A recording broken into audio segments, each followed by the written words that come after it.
Tayo po ay mag-disinfect ngayon gamit ang Envirolite hypochlorous acid. Gawa ng maglilipat po tayo ng inahin. Yung mga anak po natin inahin, nilipat na po natin dito sa kulungan na to.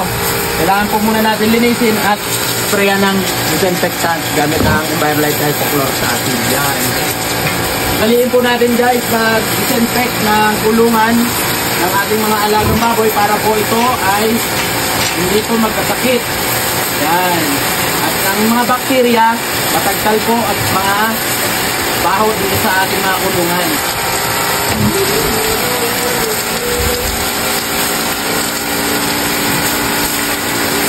Yan guys, tapos na po natin malinisan ang kanyang kulungan na paglilipatan at ma-disinfect.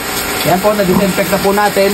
Ngayon naman po, yung inahin na ililipat natin, kailangan rin po natin i-disinfect.